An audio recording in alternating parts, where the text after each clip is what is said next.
वज़ीर-ए-आज़म शहबाज शरीफ की सऊदी वली-ए-अहद शहज़ादा मोहम्मद बिन सलमान से मुलाकात। दोनों रहनुमाओं का बाहमी शराकतदारी को नई बुलंदियों तक पहुँचाने के अज़्म का इआदा।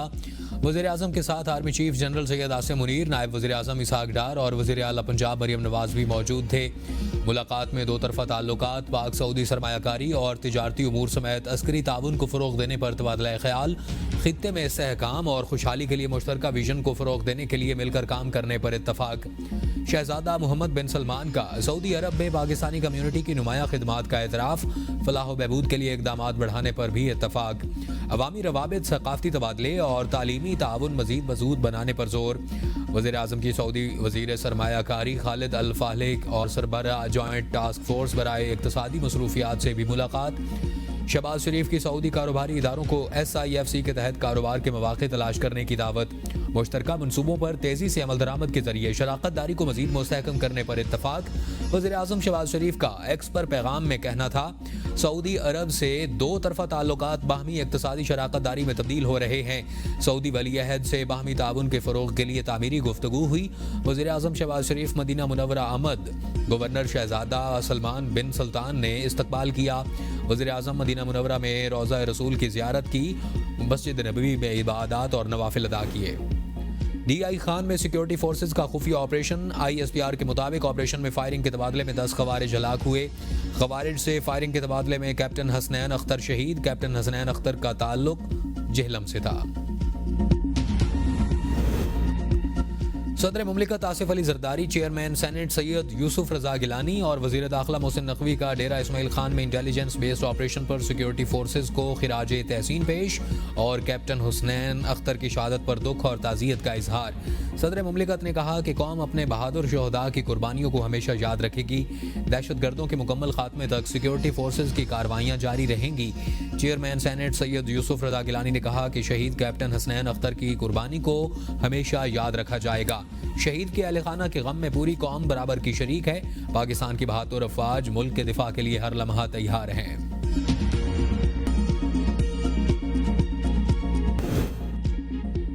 PTI दौर में अफगानिस्तान से दहशत गर्दों को लाकर बसा लिया गया। वजीर दफा ख्वाजा आसिफ कहते हैं कि कौमी सलामती कमेटी इजलास में दहशत गर्दों की वापसी पर सवाल जवाब होने चाहिए थे। उस वक्त की इस्टेब्लिशमेंट की मंजूरी से ही इन तमाम लोगों को बसाया गया था। बलूचिस्तान में रिवायती लीडरशिप खुद कह रही है कि ये लोग हमारे काबू में नहीं। नजर आ रहा है कि खैबर पख्तूनख्वा के मुतादिद इलाकों में भी हालात खराब हैं। नवाज शरीफ सेहत खराबी के बायस कौमी सलामती कमेटी इजलास में शरीक ना हो सके, जबकि मोहसिन नकवी को कई बार फोन किया लेकिन राब्ता ना हो सका। सलामती कमेटी इजलास के अलामिये में ऐसी कोई बात नहीं कि अफगानिस्तान में कोई कार्रवाई होगी। सब रिकॉर्ड के खिलाफ कर रहे हैं। तनकीद करने का भी एक दायरा है। मैं वज़ीर दिफा के बयान को संजीदा नहीं लेता। चेयरमैन PTI बैरिस्टर गौहर की ABN न्यूज़ से गुफ्तगू। कहा, बलोचिस्तान में सबसे ज्यादा दहशतगर्दी के वाक़यात हुए। BLA कौन लेकर आया? वज़ीर आला ने खुद कहा है कि हर हुकूमत BLA को सेटल करती रही। बानी PTI और बुशरा बीबी के केसेस पर हम अदालत गए, एहतजाज भी करेंगे और असेंबली में भी आवाज़ उठाएंगे। बानी की रिहाई के लिए हमने कोर्ट्स में दरख्वास्त दे दी। लोगों की जुबान पर पाबंदी नहीं होनी चाहिए। तनकीद करने का भी एक दायरा है। तनकीद ही होनी चाहिए।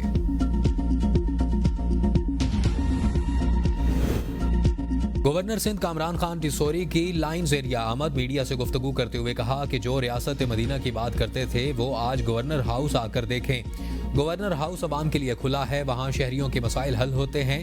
PTI के अरकान असम्बली से इमरात लेते हैं, लेकिन कौमी सलामती मीटिंग का PTI ने बाइकआउट किया। PTI ने अपने अकाउंट से डॉलर पकड़े हुए हैं। PTI वाले गिरबान में झांकें, उनको किसने इक़्तिदार पर बिठाया था? राना सनाउल्लाह कहते हैं कि ट्रेन हादसे पर जो प्रोपेगेंडा भारत ने किया वही PTI सोशल मीडिया अकाउंट्स ने किया। कौमी सलामती कमेटी में DGMO ने तफसीली ब्रीफिंग दी। अली अमीन गंडापुर ने इजलास में मुकम्मल ताईद और यकजहती का इजहार किया। वज़ीर आला ने हर तरह के ताउन की यकीन दहानी करवाई। अली अमीन गंडापुर ने फंड्स से मुतालिक तहफ़्फ़ुज़ात का इजहार किया। उनका पर्दा चाक करने के हक में नहीं। अली अमीन गंडापुर ने सियासी ज़रूरियात के तहत बाहर आकर और बात की। दहशतगर्दी के खिलाफ पूरी कौम रियासत के साथ खड़ी है। अगर बानी रियासत के खिलाफ रवैया अपनाएंगे तो मकबूलियत खत्म हो जाएगी। PTI किसी मुल्क की मुखालिफ प्रोपेगेंडे का हिस्सा नहीं है। मुझे अभी तक JIT का कोई नोटिस नहीं मिला। शेख वकास की एबीएन के प्रोग्राम सवाल से आगे में गुफ्तगू। कहा PTI social media information wing के अंडर नहीं, हम फेक अकाउंट के जिम्मेदार नहीं। क्या पता ये नून लीग के बिठाए हुए लोग हों। पीटीआई पर पिछले 2 साल से क्रैकडाउन हो रहा है। हमारे लोगों पर जाली मुकदमात पहले से दर्ज हैं। बानी पीटीआई ने कहा है कि फौज और इदारे हमारे हैं। पार्टी में किसी में जुर्रत नहीं कि वो बानी की मर्जी के खिलाफ कोई बयान दे। खैबर पख्तूनख्वा में अवाम और पुलिस मिलकर दहशतगर्दों के खिलाफ लड़ रहे हैं। पीटीआई के कीबोर्ड वॉरियर्स मुल्क के खिलाफ प्रोपेगेंडा मुहिम चला रहे हैं। बैरिस्टर अकील मलिक की एबीएन के प्रोग्राम सवाल से आगे में गुफ्तगू। कहा जेआईटी ने तहकीकात करके हकायक को पेश किया। लीडरशिप ट्वीट से लाताल्लुकी का इजहार नहीं कर रही। सोशल मीडिया के जरिए मखसूस बयानियां बनाने की कोशिश की गई। ट्रोलिंग ब्रिगेड के शुरू होने के बाद पीटीआई ने यू टर्न ले लिया। बानी पीटीआई से पार्टी के लोगों की मुलाकातें करवाई गईं। सजा याफ्ता शख्स कैसे पार्लिमानी पार्टी के इजलास में शरीक हो सकता है। नवाज शरीफ ने बलोचिस्तान वाक़या पर कोई बयान नहीं दिया। पीटीआई क़यादत ने मुजम्मत की। बानी पीटीआई ने दहशतगर्दी वाक़यात पर तशवीश का इजहार किया। नईम हैदर पंजोथा की एबीएन के प्रोग्राम बदलों में गुफ्तगू। कहा पंजाब में नून लीग और सिंध में पीपल्स पार्टी खत्म हो चुकी है। पीटीआई पर मलबा डालने की कोशिश की जा रही है। दहशतगर्द जमात है। अवाम सवाल पूछेगी कि हमारा मैंडेट किसने चुराया। बलोचिस्तान की सूरत हाल सबके सामने।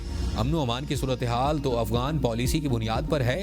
अफगानिस्तान के साथ जंग के मुतहम्मिल नहीं हो सकते। पीटीआई रहनुमा असद कैसर की मीडिया से गुफ्तगू। कहा शहबाज शरीफ से हुकूमत संभाली नहीं जा रही। मुस्ताफी हों और नए इलेक्शन करवाए जाएं। उनके पास एक तरीका है कि पीटीआई की क़यादत और वर्कर्स को जद्दोकूब किया जाए। उन्होंने कौमी सलामती का इजलास बुलाया। उसका नतीजा क्या निकला। बानी पीटीआई से मिलने दिया जाता तो कौमी सलामती कमेटी के इजलास में जरूर शिरकत करते। हुकूमत की संजीदगी का आलम यह है कि इजलास शुरू हुआ और कोई मुतलका वजीर नहीं था। ये लोग अपनी मनमानी और अयाशियों के लिए असेंबली को इस्तेमाल कर रहे हैं। पाकिस्तान में जमहूरियत बतदरीज आगे बढ़ रही है। स्पीकर कौमी असम्बली अयाज सादिक की हार्वर्ड यूनिवर्सिटी अमेरिका की तलबा एसोसिएशन के वफ्द से गुफ्तगू। कहा बतौर कस्टोडियन ऑफ द हाउस ऐवान को हमेशा गैर जानिबदारी से चलाया। ऑपोजिशन को हुकूमत से ज्यादा टाइम दिया। प्रोडक्शन ऑर्डर्स के मामले पर एक कदम आगे बढ़कर फैसला किया। ऑपोजिशन इसी पार्लियामान में कायदे हिज़्ब इख्तलाफ चेयरमैन पीएसी और कायमा कमेटियों के चेयरमैन के ओहदों पर भी विराजमान है। सोशल मीडिया पर पाकिस्तान के असल चेहरे को नहीं देखा जाता। पाकिस्तान की हकीकी तशख्खुस का पता पाकिस्तान में आकर चलता है। दहशतगर्दी के खिलाफ जंग में भारी कीमत चुकाई। पाकिस्तान में दहशतगर्दी की आग खित्ते के दीगर ममालिक तक भी फैल सकती है। अफगानिस्तान दहशतगर्दों की महफूज आमाजगाह बना हुआ है। बानी पीटीआई को जेल में बासी खाना दिया जाता है। साहिबजादा हामिद रजा कहते हैं अगर बानी को जेल में मर्जी का खाना मिलने की बात सच साबित हुई तो वो कौमी असम्बली की रुकनीत से मुस्ताफी हो जाएंगे। वजीर मुमलिकत बराए रेलवे बिलाल अजहर कियानी ने हामिद रजा का दावा मुस्तरद करते हुए कहा बानी को न सिर्फ मर्जी का खाना मुयसर है बल्कि उन्हें जेल में वर्जिश का सामान, किताबें और टीवी की सहूलत भी मुहैया की गई है।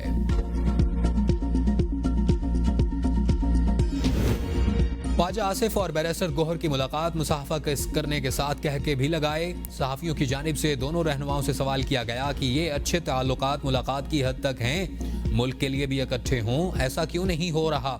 ख्वाजा आसिफ ने जवाब दिया कि ज़रूरी है कि होना चाहिए, इनमें कोई शक नहीं। माजी की रिवायात भी थी, पार्लियामेंट की और पार्लियामेंटेरियंस की रिवायात थी। वज़ीर दिफा ख्वाजा आसिफ ने मुस्कुराते हुए जवाब दिया कि आप कह रहे हैं कि हम कॉरिडोर में भी ना मिलें। इस मौका पर पीटीआई चेयरमैन बैरिस्टर गौहर ने कहा कि हम पहले ही कह चुके हैं दहशतगर्दी के खिलाफ इत्तफाक होना चाहिए। एक वक्त था जब अदालतें हुकूमतें चलाती थीं, अब वो वक्त गुजर चुका। हम यहाँ हुकूमतें चलाने के लिए नहीं बैठे। जस्टिस जमाल मंदुखेल के अक़लियतों के तहफ़्फ़ुज़ से मुताल्लिक़ केस में रिमार्क्स। अक़लियती रहनुमा ने कहा कि जड़ावाला में चर्च नजर आतिश वाक़यात में मुलव्विस मरकज़ी मुल्ज़िम नहीं पकड़े गए। जस्टिस नईम अफ़गान ने कहा कि अगर जमानत हुई है तो मनसूखी के लिए मुतलका फोरम्स मौजूद हैं। वकील फैसल सिद्दीकी ने कहा कि भारतीय सुप्रीम कोर्ट ने बाबरी मस्जिद के इक़दाम पर मोहर लगाई। हमारी सुप्रीम कोर्ट ने 2014 में ऐसा नहीं किया। एडिशनल एडवोकेट जनरल पंजाब ने कहा यहाँ हुकूमत के खिलाफ इसलिए बात की जा रही है ताकि बैनुल-अक़वामी सतह पर व्यूज मिलें। जस्टिस जमाल ने कहा कि हाल ही में ट्रेन पर दहशतगर्दी का अफसोसनाक वाक़या हुआ। अगर एक इनफरादी शख्स गफलत बरते तो ये इल्ज़ाम नहीं लगाया जा सकता, पूरी रियासत मुलव्विस है। अदालत ने केस की समाअत 5 हफ्तों तक मुलतवी कर दी। तौहीन अदालत वही जज सुनता है जिसके ऑर्डर की खिलाफ वर्जी हुई है। अगर ये काम हाई कोर्ट के जज ने ना किया होता तो ये क्रिमिनल तौहीन अदालत होती। इस्लामाबाद हाई कोर्ट के जस्टिस सरदार एजाज इसहाक के बानी से मुलाकात के केसेस से मुंतकिली पर तौहीन अदालत केस की समाअत में रिमार्क्स। एडवोकेट जनरल ने कहा कि नियाजुल्लाह नियाजी ने खुद कहा कि मिशाल यूसुफजई हमारी वकील नहीं।